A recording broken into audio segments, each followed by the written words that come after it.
తాకట్లో ఉన్న మీ బంగారాన్ని విడిపించి ఆ రోజు ఆన్లైన్ రేటుకి కొంటాం. Sharma gold company. నమస్తే సురేష్ బాబు గారు. కీర్తి గారు నమస్కారం అండి.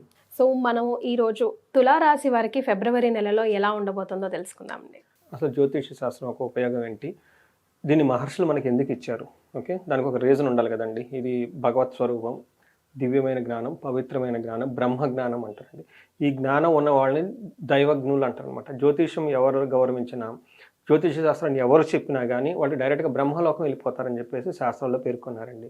అట్లానే రాజులు ఈ శాస్త్రాన్ని కనుక ఆదరణ చేస్తే, అంటే పెద్ద పెద్ద బిజినెస్ పీపుల్ కానీ రాజకీయ నాయకులు వాళ్ళు కనుక పోషించగలిగితే వాళ్ళు కష్టపడి సాధించుకుంటారండి. ఫలం కానివ్వండి, లేదంటే పొలాలు కానివ్వండి, లేకుంటే కీర్తి ప్రదేశాలు అవి వేరే వాళ్ళు దోచుకొని పోరంటండి. మనం చూస్తుంటుంటాం కదండి, 5 సంవత్సరాలు బాగా అధికారంలో ఉంటారు, నెక్స్ట్ 5 సంవత్సరాలు జైల్లో వెళ్ళిపోయి భయపడుతూ ఉంటారు. కారణం ఏమంటారండి, జ్యోతిష శాస్త్రాన్ని వాళ్ళు ఆదరిస్తే ఇలాంటి జరగవు అని చెప్పేసి మన శాస్త్రాలు చాలా క్లీన్గా ఉందండి. ఎందుకంటే వశిష్ఠ మహర్షి కూడా ఆస్ట్రాలజర్ అండి, రాములు వారి దగ్గర గురువు అండి అనమాట. అందుకని చెప్పేసి ఈ శాస్త్రాన్ని ఆదరించటం, నమ్మటం, తర్వాత వినటం, అట్లీస్ట్ తెలుసుకుంటే సగం కష్టాలు పోతాయని చెప్పేసి రెమెడీస్ అందులో ఉన్నాయండి. అందుకని ఇది ఎందుకు అవసరం అంటే, ధర్మార్థ కామ మోక్షాలు సాధించడం అనేది భూమి మీద పుట్టిన ప్రతి మనిషికి చేసే పని అండి. అది ఏ కంట్రీ కానీ, ఏ రిలీజియన్ కానీ, ఎవరైనా కానీ ధర్మము, అర్థము, కామము, మోక్షం చుట్టే ఉంటుంది. ఇవి సాధించేటప్పుడు కొన్నిసార్లు చాలా పాజిటివ్గా ఉంటుంది, కొన్నిసార్లు చాలా టఫ్గా ఉంటుంది, ఇబ్బందులు ఫేస్ చేస్తారు. ఈ జ్యోతిష జ్ఞానం ద్వారా అవి ముందుగానే తెలుసుకొని ఎలాంటి పరిహారాలు అని కనుక చిట్కాలు మనం పాటిస్తే వాటిని కూడా మనం అధిగమించి ముందుకెళ్ళొచ్చు అని జ్యోతిష శాస్త్రం వివరించబడిందండి. దీన్ని ప్రతి ఒక్కరు సద్వినియోగం చేసుకోవాలని చెప్పేసి మనం కోరుకుందామండి. ఇంకా చాలామందికి తెలవనేమంటేనండి, ఈ రాశి ఫలాలు దేవుళ్ళు కూడా వింటారండి, వాళ్ళకు కూడా ప్లానెట్స్ ఉంటాయండి. అంతేకాకుండా సూక్ష్మ రూపంలో ఉండి ఎంతోమంది యక్షలు, కిన్నెలు, కింపురుషులు అంటారు కదండి, సెమీ గాడ్స్, డాడ్స్ అండి, అలా భూత ప్రచారం మనకు తెలవకుండా ఎన్నో ఉంటాయండి మన చుట్టూ, కొన్ని వేల కోట్లు ఉంటాయి, అవి కూడా వింటూ ఉంటాయండి. వాళ్ళకు కూడా మాకు ఎలా ఉంది అని తెలుసుకుంటూ ఉంటారండి, అనుకూలంగా ఉంటుందని చెప్పేసి. అందుకని ఇలాంటి గొప్ప ఈ అవకాశం మాఘమాసంలోనూ మనం అందులో ఫిబ్రవరి మంత్లో రాశి ఫలాలు చెప్పుకుంటున్నాము. మీ ముఖంగా కీర్తి గారు మాకు అదృష్టం, అలానే మీకు అదృష్టం. మనకి సుమన్ టీవీ ఒక ప్లాట్ఫామ్ ఇచ్చినందుకు వాళ్ళకు కూడాను అష్టైశ్వర్యాలు కలగాలి, ఇది ఉన్న వాళ్ళకి కూడా వాళ్ళ బాధలన్నీ పోవాలని ఒక నమస్కారంతో, ఒక ప్రార్థనతో మనం స్టార్ట్ చేద్దామండి. సో తులారాశి వారికి ఎలా ఉండబోతుందండి ఫిబ్రవరి మంత్? మనం తులారాశి కనుక చూసుకుంటే ఇందులో నక్షత్రాలు చిత్త 3, 4 పాదాలు, స్వాతి 1, 2, 3, 4 పాదాలు, విశాఖ 1, 2, 3 పాదాలు కలిసిన తులారాశిలో ఉంటారండి. అంతేకాకుండా పేరు బలం కనుక మనం చూసుకుంటే రా, రీ, రు, రే, రో, తా, తీ, తూ, తే, ఈ అక్షరాలు మోరాలస్ ఇదే సౌండ్తో ఉన్న వాళ్ళంతా కూడా మనకు తులారాశి వస్తారని తెలుసుకోవాలండి. ఇందులోనూ మనకి ఫస్ట్ ప్లానెట్ యొక్క పొజిషన్ కనుక మనం చూసుకుంటే సూర్యుడు ప్లస్ బుధుడు 11వ తారీఖు 12వ తారీఖు కుంభరాశిలో ఎంటర్ అవుతున్నారండి. తర్వాత శుక్రుడు ఉచ్చ స్థానంగా వెళ్ళిపోయేసి మీనరాశిలోకి వెళ్తూ ఉన్నారండి. ఇది తర్వాత వచ్చేటప్పటికి కుజుడు వచ్చేటప్పటికి మనకి మిథున రాశిలో ఉంటూ ఉన్నారండి. వీళ్ళు మిథున రాశిలో వీళ్ళు ఒక 2 months ఉంటారండి. శుక్రుడు 4 months వాళ్ళు అదే రాశిలో ఉంటారండి, మీనరాశిలో ఉంటారనమాట. ఈ ప్లానెట్ యొక్క స్థితిని కనుక మనం గమనించుకుంటే వీళ్ళకి తులారాశి వరకు ఎలా ఉంటుందంటే, తులారాశి వాళ్ళకి ఇది చాలా ఇంట్రెస్టింగ్ అయిన మంత్ అనమాట. అంటే వాళ్ళకి న్యూట్రల్, తులా అనగానే మనకి ఏమంటే బ్యాలెన్స్ కొంటారు. వీళ్ళకి కూడా ఈ మంత్ అంతా బ్యాలెన్స్డ్గా ఉంటుందండి. ఎక్కడ పెద్ద ఇబ్బందులు ఉండవు, అలా అని పెద్ద అదృష్టం వచ్చే విధంగానో సంతోషకరంగా ఉండేది ఏముండదు, అలానే దుఃఖపడగలిగి ఇబ్బంది పడే విధంగా ఉండదు. అన్ని రంగాల్లో ఒక చాలా బ్యాలెన్స్డ్గా ట్రిక్కీగా వెళ్ళిపోతారు. సో ఎక్కడైనా ఒక ప్రాబ్లం వస్తుంది అనుకుంటే ముందుగానే గమనించేసి చక్కగా వెళ్ళిపోతారు. ఎలాంటి ఒడిదుడుకులు ఇలా అంటవు. అలానే ఏదైనా అపార్చునిటీస్ ఉన్నా కానీ పెద్ద పెద్ద అపార్చునిటీస్ కూడా వీళ్ళు కొంచెం ఎన్కాష్మెంట్ చేసుకునే ఒక స్టేజ్లో అయితే ఉండరు. అంటే ఓవరాల్గా వీళ్ళది ఒక బ్యాలెన్స్డ్గా వెళ్ళేమంతా మనం చెప్పుకోవాలన్నమాట. ఎలా అంటే ఫస్ట్ వీళ్ళకి సూర్యుడు మారక ముందండి 12th date వరకు కొంచెం అఘోరం జరిగే అవకాశాలు ఎక్కువగా ఉంటాయి అన్నమాట. అంతేకాకుండా హెల్త్ కాంప్లికేషన్స్ ఎవరైనా కనుక బాధపడుతుంటే హెల్త్ రోగాలంతా పోయేసి చక్కగా ఉంటారు. ధన ప్రాప్తి బాగుంటుంది. కొంచెం ఇబ్బందికరమైన పరిస్థితులు ఉండే అవకాశం ఉంటుంది. అది కూడాను మనకేమంటారంటే లగ్జరీ, కంఫర్ట్, భోగానికి సంబంధించిన విషయాల్లో కొంచెం ట్రబుల్స్ పరిచే అవకాశం ఎక్కువగా ఉంటుంది. ఓకే. అయితే వీళ్ళకి సూర్యుడు మారిన తర్వాత కనుక చూస్తుంటే 6వ ఇంట్లో 5వ ఇంట్లో సూర్యుడు ఉండటం వల్ల అప్పటిదాకా వీళ్ళు ఏదైనా విషయంలో విచారంగా ఉంటే ఆ విచారాలను పోయే అవకాశం ఎక్కువగా ఉంటుంది. అప్పటిదాకా ఏదైనా హెల్త్ కాంప్లికేషన్స్ కింద బాధపడుతూ ఉంటే అవన్నీ తొలగిపోయే అవకాశం ఎక్కువగా ఉంటుంది. తర్వాత వీళ్ళకి ఓవరాల్గా కనుక చూసుకుంటే భార్యతోటి, పుత్రులతోటి కొంచెం గొడవలే అవకాశం ఎక్కువగా ఉంది. విపత్తి కొంచెం అనుకోని విధంగా ట్రబుల్స్ పడే అవకాశం కూడా ఎక్కువగా ఉంది. ఇది మనం ఓవరాల్గా కనుక చూసుకుంటే వీళ్ళు కొంచెం బ్యాలెన్స్డ్గా ఉందన్నమాట. సో ఎక్కడైతే వీళ్ళకి కొంచెం ఇబ్బందులు వచ్చే అవకాశం ఎక్కువ ఉందో ఆ ఇబ్బందుల నుంచి బయటపడే అవకాశం ఎక్కువగా ఉంటుంది. సో మనం ప్లానెట్ వైజ్ కనుక చూసుకుంటే గోచారం ప్రకారం కనుక చూసుకుంటే వీళ్ళకి 5th హౌస్లో 12వ తారీఖు నుంచి సూర్యుడు ఉన్నాడండి. ఇది 5th హౌస్లో జనరల్గా వీళ్ళకి సూర్యుడు అంత యోగ్యతనివ్వడు, కానీ ఈసారి ప్లానెట్ వేరే రీజన్స్ వల్ల విపరీత వేద వల్ల సూర్యుడు వీళ్ళకి న్యూట్రల్ తటస్థంగా ఉండే అవకాశం ఎక్కువగా ఉందన్నమాట. కానీ వీళ్ళకి 11th దృష్టి ఉండటం వల్ల ధన ప్రవాహం చాలా బాగుంటుంది.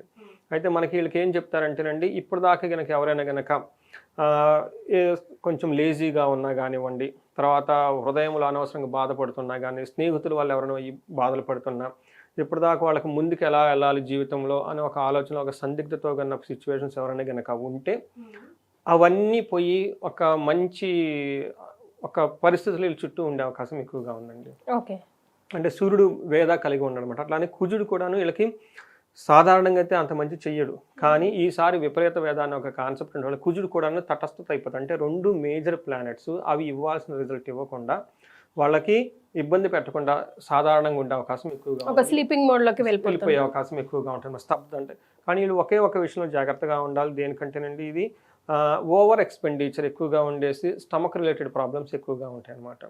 అయితే వీళ్ళకి మనకి శుక్రుడు కూడా చూసుకుంటేనండి వీళ్ళకి మిక్స్డ్ రిజల్ట్ ఇస్తున్నారని చెప్పుకోవాలన్నమాట. ఒక రకంగా వీళ్ళకి లవ్, రొమాన్స్, తర్వాత భార్యాభర్తల మధ్య అన్యోన్యత ఇట్లాంటి విషయాల్లో చాలా బాగుంటుంది.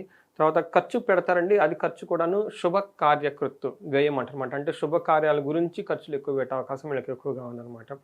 తర్వాత ఇంకా కనుక చూసుకుంటే శత్రుపీడల నుంచి ఇలాంటి వాటి గురించి కూడా ఎక్కువ ఉంటారు, కానీ వాటి వల్ల ఎక్కువ ఇబ్బంది పడే అవకాశం లేదు. సో ఇలాంటి కాంబినేషన్ మనకు చూసుకుంటే తులారాశి వాళ్ళకి చాలా రేర్గా వస్తుంటుందండి జ్యోతిష శాస్త్రంలో. ఏదైతే చెడు చేయాలో ఆ చెడు చేయట్లేదు, ఏదైతే మంచి చేయాలో ఆ మంచి చేయటం లేదు. సో టోటల్గా ఒక న్యూట్రల్గా ఉండే ఒక మూడ్లో ఉంది కాబట్టి దీన్ని ఎన్కాష్మెంట్ చేసుకుంటే చాలా బాగుంటుంది. ఎలా అంటే ఆధ్యాత్మికంగా ఉండి వాళ్ళ పని వాళ్ళు చక్కగా మంచి ప్యూర్ ఇంటెన్షన్స్ అంటారు చూడండి, మనసులో మంచి సంకల్పం, సత్సంకల్పం లేదంటే కనుక మనసులో పెట్టుకొని చేసుకుంటూ పోతే వీళ్ళ అదృష్టం కొంది ఏ ప్లానెట్ వీళ్ళని ఏమీ చేయదు. సో ఇలా ఓన్ విల్ పవర్ మనకు, అందుకని మహర్షులు ఏం చెప్తారు, సంకల్ప బలం అంటారు అనమాట. సంకల్పానికి ఒక శక్తి ఉంటుంది, ఆత్మ బలం అంటారు, ఆత్మకి బలం ఉంటుందండి.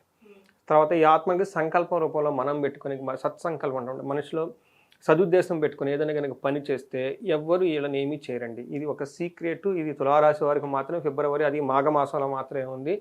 వెరీ రేర్గా ఆస్ట్రాలజికల్ ఫెనామినాన్ వస్తుంది. ఇలాంటిది ఈ సంవత్సరం వీళ్ళకి వచ్చింది, ఈ మంత్లో అండి. నక్షత్రాల ప్రకారం తులారాశి వారికి ఎలా ఉందంటారు? ఇందులో చిత్త, స్వాతి, విశాఖ 3 నక్షత్రాలు ఉంటాయండి. ఇందులో కనుక చూసుకుంటే చిత్తా నక్షత్రం వాళ్ళకి 2 విషయాలు చాలా పాజిటివ్గా ఉందండి.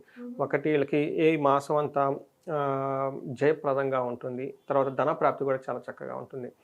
3 విషయాల్లో చాలా కేర్ఫుల్గా ఉండాలి. ఒకటి హెల్త్ విషయంలో కేర్ఫుల్గా ఉండాలి, తర్వాత అతిగా భయపడే సిచ్యువేషన్స్ ఎక్కువగా ఉంటాయి, కానీ ఆ భయం వృధా భయం అని వాళ్ళు గ్రహిస్తారు.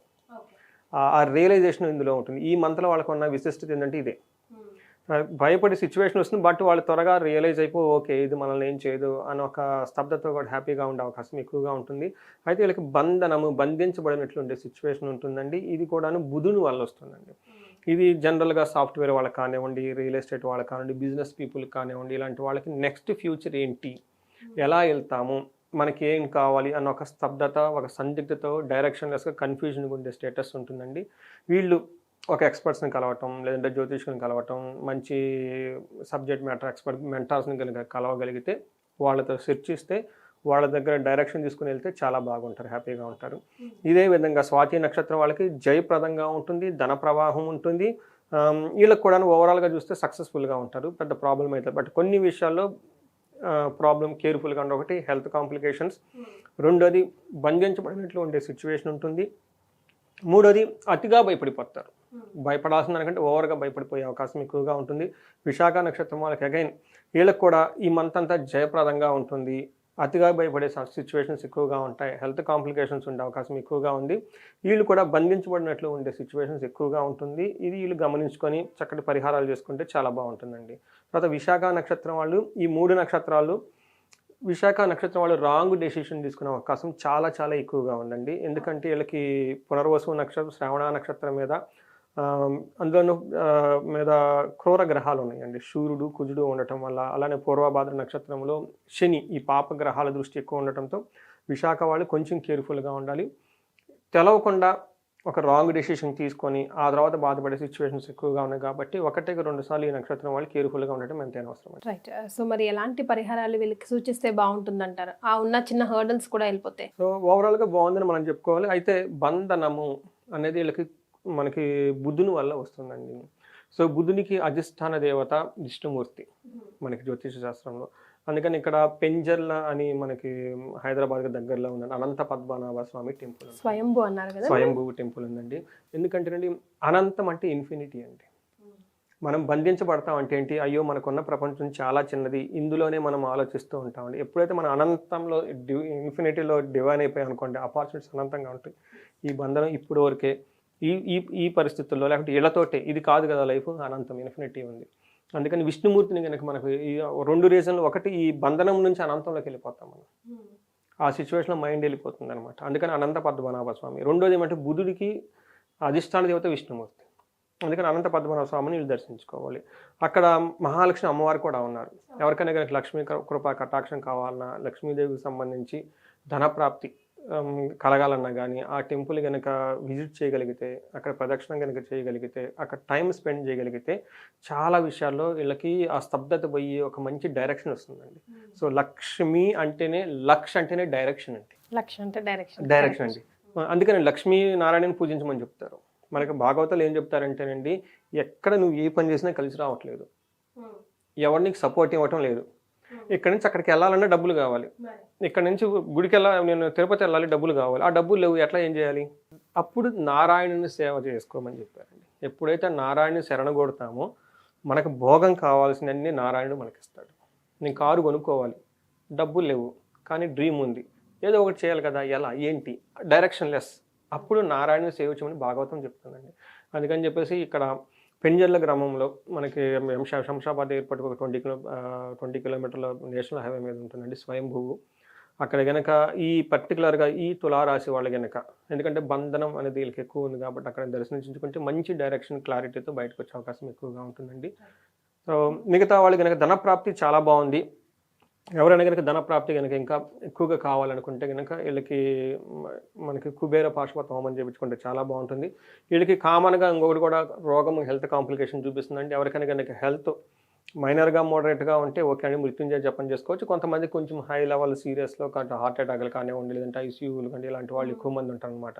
అలాంటి వాళ్ళు ఎవరైనా కనుక బాధపడుతూ ఉంటే వీళ్ళకి అమృత మృత్యుంజయ పాశుపత హోమం కనుక చేయించుకోగలిగితే చక్కగా ఆ రోగాల పీడ నుంచి లేదంటే ఆ క్రిటికల్ సిచ్యువేషన్ నుంచి బయటపడే అవకాశం చాలా ఎక్కువ ఉంటుందండి వాళ్ళకి. సో తులారాశి వారికి ఫిబ్రవరి మంత్లో ఎలా ఉందో తెలియజేశారు, తద్వారా రెమెడీస్ కూడా తెలియజేశారు. ధన్యవాదాలు సురేష్. ధన్యవాదాలండి కీర్తి గారు.